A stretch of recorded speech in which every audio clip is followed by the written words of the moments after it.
दुनिया में भारत का चल रहा है तगड़े लेवल का भौकाल। यूरोपियन यूनियन ने 400 भारतीय सामानों पर लगाया बैन।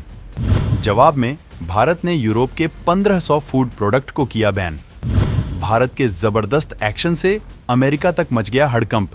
दोस्तों, अभी कुछ दिन पहले ही कई देशों ने भारतीय फूड प्रोडक्ट्स को तमाम केमिकल्स के खतरनाक लेवल में इस्तेमाल किए जाने का हवाला देकर रिजेक्ट कर दिया था।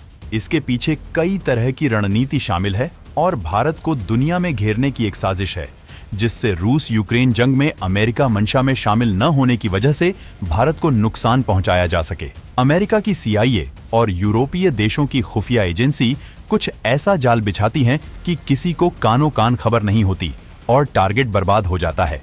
पश्चिम की ताकत ने इस बार लोकसभा इलेक्शन में भी PM मोदी को हराने के लिए दम लगा दिया था। हालांकि जिन देशों ने ऐसा किया उन देशों में खुद ही सरकारें हिचकोले खा रही हैं, लेकिन PM मोदी तीसरी बार फिर से वापसी करके देश को मजबूती दे रहे हैं।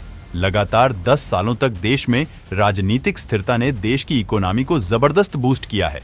इससे जले भुने पश्चिम ने भारत के खिलाफ जाल बिछाना शुरू कर दिया और खाद्य मानकों को पूरा न कर पाने का हवाला देते हुए 400 प्रोडक्ट्स को बैन कर दिया है। भारत ने अपनी आंख से आंख मिलाकर जवाब देने की रणनीति पर काम करते हुए यूरोप के 1500 फूड प्रोडक्ट को बैन कर दिया है। वहीं पहले ही चीन के तमाम प्रोडक्ट्स को बैन कर चुका है और लगातार इस नंबर में इजाफा कर रहा है, क्योंकि PM मोदी का सिद्धांत है आपदा में अवसर खोजना और वो देश को आत्मनिर्भर बनाने के लिए तमाम आयात पर बैन करते जा रहे हैं, जिससे पश्चिम में सन्नाटा छा गया है। तो दोस्तों, पश्चिम की साजिश और भारत की जबरदस्त नीतियों के बारे में धमाकेदार खुलासे को जानने के वीडियो को आखिरी तक देखिए। भारत की तगड़ी रणनीति के आप कायल हो जाएंगे। रूस यूक्रेन जंग में भारत को अपने पक्ष में इस्तेमाल करना चाहता था US। PM मोदी ने दोस्त पुतिन को मजबूत करने के लिए उठाए दमदार कदम। भयंकर आयात बढ़ाकर मास्को की इकोनॉमी को बुरे वक्त में दिया सहारा। बौखलाए अमेरिका ने भारत के खिलाफ साजिशों का जाल बिछाना किया शुरू। PM मोदी भारत को आत्मनिर्भर बनाने की दिशा में मजबूती से काम कर रहे हैं और कई तरह की स्कीमें चला रहे हैं, जिनका असर भी देखने को मिल रहा है। इस बारे में सब कुछ विस्तार से बताने से पहले हम आपको इन साजिशों के बारे में बताना चाहेंगे जो भारत के खिलाफ पश्चिम कर रहा है। रूस यूक्रेन जंग जब शुरू हुई तो अमेरिका ने रूस पर एक दो नहीं हजारों बैन लगा दिए। यहाँ तक कि अमेरिका और यूरोप में मौजूद रूसी कंपनियों तक को नीलाम कर दिया और अमेरिका और यूरोपीय देशों के बैंकों में जमा रूसी पैसा और सोना भी जब्त कर लिया और अब उसी पैसे का इस्तेमाल वो रूस के खिलाफ ही कर रहा है। अमेरिका का सीधा मकसद यूक्रेन, जो कभी सोवियत यूनियन का हिस्सा था, उसे नाटो में शामिल करके रूस की छाती में बवंडर मचाना, लेकिन रूस ने सख्ती से इसका विरोध किया। पहले तो उसने अमेरिका को चेतावनी दी और जब वो नहीं माना तो सेना लेकर यूक्रेन के भीतर घुस गया और अब लंबे वक्त से भयंकर जंग चल रही है, जिसका फिलहाल कोई अंत नहीं दिख रहा है। भारत रूस का बहुत नजदीकी दोस्त है। अमेरिका ऐसे मौके पर इतने करीबी दोस्त को तोड़कर अपने खेमे में शामिल करना चाहता था, जिससे रूस को तगड़ा झटका लगे और अर्थव्यवस्था बर्बाद हो जाने से वो नाटो की ताकत के सामने सरेंडर कर दे, जिससे सुपर पावर अमेरिका का दुनिया में एक तरफा राज कायम हो जाए। लेकिन रूस कोई खिलौना नहीं है जिसे रिमोट से कंट्रोल किया जा सके। दुनिया में सबसे ताकतवर परमाणु हथियारों का जखीरा रखने वाला ये देश अकेले ही नाटो को रौंदने के लिए पर्याप्त है। रूसी सेना ने यूक्रेन के बड़े हिस्से को अपने कब्जे में ले लिया है और लगातार बढ़ता ही जा रहा है। नाटो से मिले हथियारों के दम पर यूक्रेन केवल रूस को रोकने की कोशिश कर रहा है, लेकिन ऐसा वो कर नहीं पा रहा है। कई मौकों पर रूस ने भारत की दिल खोलकर मदद की है और जंग की बाजी पलट दी है। बांग्लादेश की आजादी की जंग में उसने नजीर पेश की थी, जब खुद अमेरिका ने भारत के खिलाफ अपना जंगी जहाज भेज दिया था, लेकिन जवाब में रूसी जहाज के उतरने की खबर सुनते ही वो भाग खड़ा हुआ था। ऐसे भरोसेमंद दोस्त को भारत कैसे धोखा दे सकता था?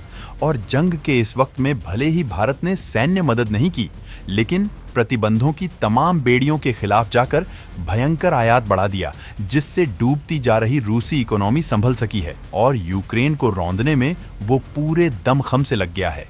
यही चीज अमेरिका के सीने में आग लगा रही है और वो बार बार अपनी खींच उतारने की कोशिश करता है। पहले उसने ईरान के चाबहार पर पलटी मारने की कोशिश की और अब भारतीय सामानों को मानकों पर खरे न उतरने का हवाला देकर बैन कर दिया है। ये बैन उसी के इशारे पर यूरोपीय देशों में लगाया गया है, जिसके जवाब में भारत ने तगड़ा एक्शन लिया है और यूरोप के 1500 फूड प्रोडक्ट को बैन कर दिया है। इसके लिए भारत ने भी इन सामानों के भारतीय मानकों के हिसाब से सही नहीं पाया है। भारत की ये जवाबी कार्यवाही यूरोप को चैन से सोने नहीं दे रही है। वहीं भारत चीन के भी तमाम प्रोडक्ट्स पर बैन लगाकर खुद को आत्मनिर्भर कर रहा है। चीनी कंपनियों पर बैन लगाकर खुद शुरू किया प्रोडक्शन। विदेशी सामानों पर रोक लगा के देशी प्रोडक्ट्स को दिया मौका। भारत की इकोनॉमी में हो रहा इजाफा बन रहा बड़ी ताकत। ये पीएम मोदी की नीतियों का ही कमाल है कि भारत जंग और कोरोना जैसी महामारी के बीच भी अपनी इकोनॉमी को ताकतवर बनाने में सफल हो सका है। कोरोना के वक्त ही पीएम मोदी ने देश को आपदा में अवसर का नारा दिया था और तमाम मेडिकल इक्विपमेंट्स उस वक्त देश में बनने शुरू हुए थे। भारत ने न केवल अपने लिए बल्कि दुनिया के तमाम देशों को दवाइयां और वैक्सीन सप्लाई किए थे। चीन ने जब भारत के खिलाफ दादागिरी करने की सोची तो भारत अब धीरे धीरे चीन पर निर्भरता को खत्म करने में लगा हुआ है। उसके तमाम सामानों पर बैन लगा चुका है।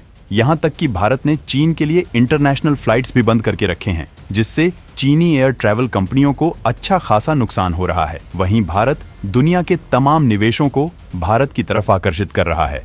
एप्पल कंपनी चीन को छोड़कर भारत में सेटल हो रही है। वहीं भारत तमाम खनिजों का खुद प्रोडक्शन करने जा रहा है, जिससे उसे चीन से आयात न करना पड़े, जिनमें लिथियम, कॉपर जैसे वो मेटल हैं जिनकी जरूरत बैटरी बनाने में होती है। भारत इलेक्ट्रॉनिक व्हीकल के युग में एंट्री मारने के लिए बड़ी तैयारी कर रहा है और इसलिए भारी तादाद में ऐसे खनिजों का प्रोडक्शन करने के लिए तमाम देशों में ब्लैक खरीद रहा है। वहीं चीन के सेमीकंडक्टर पर डिपेंडेंसी खत्म करने के लिए भारत अब खुद सेमीकंडक्टर प्लांट तैयार कर रहा है। यूरोपीय देशों ने भारतीय खाद्य प्रोडक्ट्स पर बैन लगाकर भारत को झटका देने की साजिश की थी, लेकिन भारत ने उल्टा उसे ही तगड़ा झटका दे दिया है और इसके लिए भारत ने उसी हथियार का इस्तेमाल किया है जिसके तहत यूरोप ने एक्शन लिया है, जिससे ग्लोबलाइजेशन के तहत कोई सवाल खड़े नहीं किए जा सकते हैं। भारत ने यूरोपीय उत्पादों पर बैन लगाकर भारतीय प्रोडक्ट्स के लिए अवसर खोल दिया है। अब भारत में देशी उत्पादों की मांग बढ़ जाएगी और यूरोपीय कंपनियों के प्रोडक्ट्स की सप्लाई रोक दी जाएगी। भारत ने बीते 2 सालों में अपने क्वालिटी और सुरक्षा मानकों को पूरा न कर पाने के कारण लगभग 1500 खेपों को वापस कर दिया है। 2022 से 23 में लगभग 1000 आयात की गई वस्तुओं को खारिज कर दिया, जिसमें पनीर, बादाम, दूध और दूध से बने सामान, व्हिस्की, खजूर, सेब, कॉफी, समुद्री भोजन और चॉकलेट जैसी चीजें थीं। जबकि 2023 से 24 में 550 वस्तुओं को खारिज किया गया, जिससे यूरोप की सांसें अटक गई हैं, जिसकी वजह से भारतीय वस्तुओं की मांग बढ़ रही है और देश की इकोनॉमी मजबूत होती जा रही है। तो दोस्तों, भारत के इस कदम पर आप क्या सोचते हैं? अपने विचार कमेंट में जरूर रखें।